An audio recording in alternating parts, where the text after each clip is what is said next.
Hello everyone, Colin with Watch Me Solar here.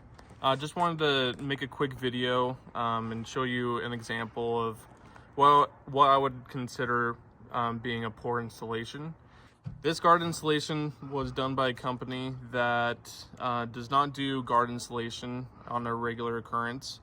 And when we run into these, which is about 40% of the jobs that we do, it's kind of good to demonstrate what exactly you're looking for when it comes to a good installation and a bad installation.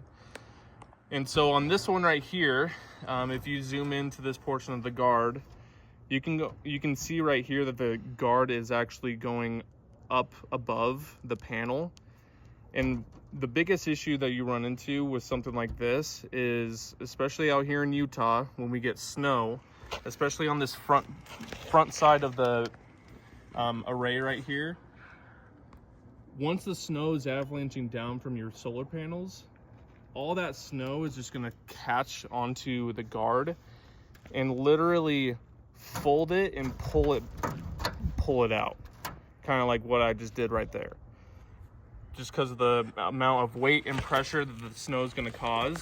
So that's a good example of what not to do on a installation like this. And the goal of this is obviously tearing all this off and then replacing it with our material, and then we will show you exactly what that looks like throughout this whole process.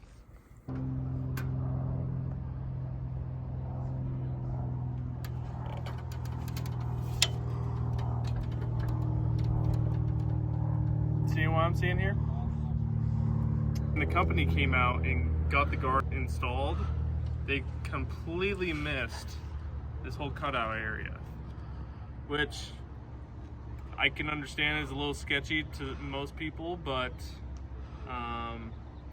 you know, if all the places aren't being covered, then the birds are going to continuously go underneath the panels. So yeah, we ran into this as we were taking apart the materials, so this is a example of what not to do.